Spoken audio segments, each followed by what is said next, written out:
अरे बाए राकेश जख्मी बाबू, अरे काए काका, अरे क्या है ज्ञान भैया, बा भाई देखी भैया एगो औरत यही धान के कटिया में चारों तरफ बाढ़ आइल बा, खेती लेके परेशान बिया,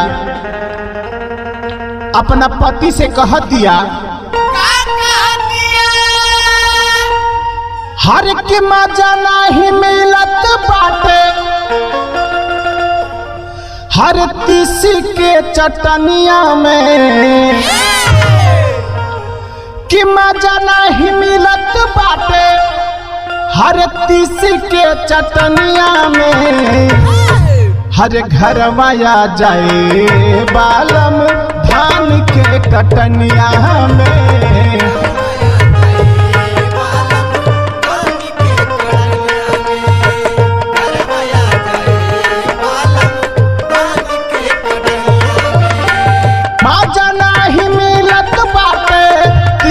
के चटनिया में माजा नहीं मिलत बाटे, किसी के चटनिया में घर बजा जाए बालम धान के कटनिया में।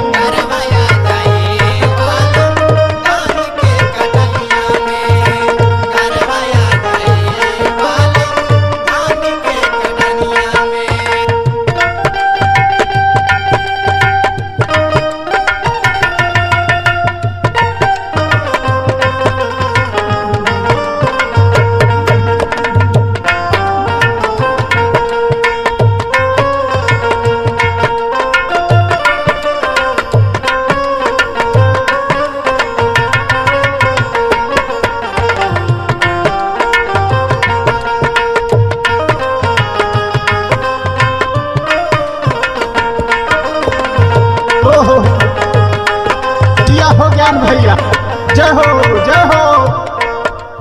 इतना परेशान भइल बा, छोट गो लड़का दुगो बड़े अपना पति से निहोरा करतिया, कहतिया रोबता त चूड़ी हमारी रोबता कंगनामा, बहरे तू गैला राजा दे के गवा।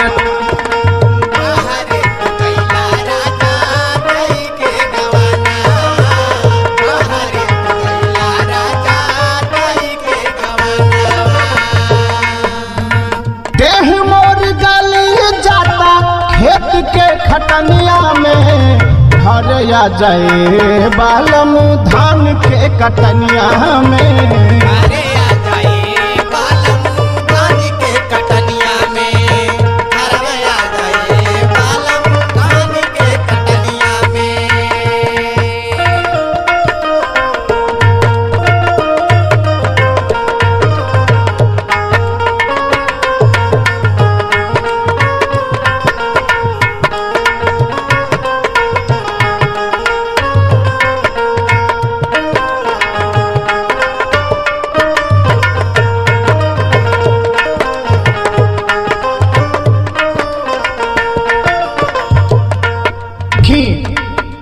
बड़ा परेशान बिया ए अरविंद बाबू, ए ज्ञान भैया का कहतिया तोहरे बिन सुन लागे राजा से जरिया, पकड़ी के सुती राजा भरिया कवरिया।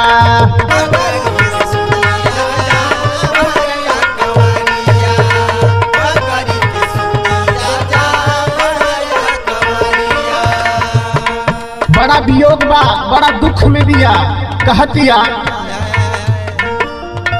तोहरा बिना सुन लागे सजरिया, पकड़ी के सूती राजा भरिया कवरिया।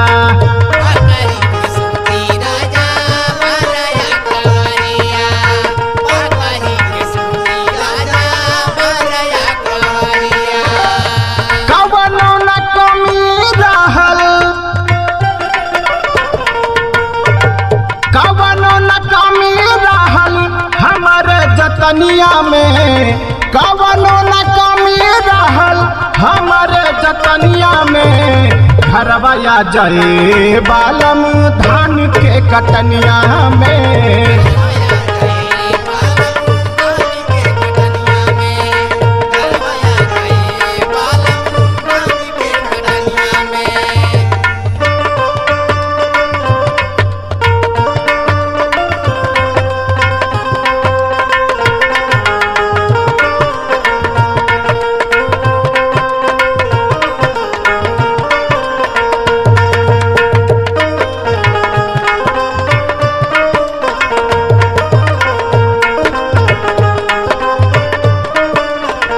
ए काका तनी हरो ताका कितना दर्द बिया ओकरा दिल में। अरे बाबू बुझाता देखी है हमारे ज्ञान भैया इतना प्यार देले कितना सुंदर लगाता। पियावार केस काहे भैला मीरा मोहिया कबहू न लेला राजा हमरो खबरिया।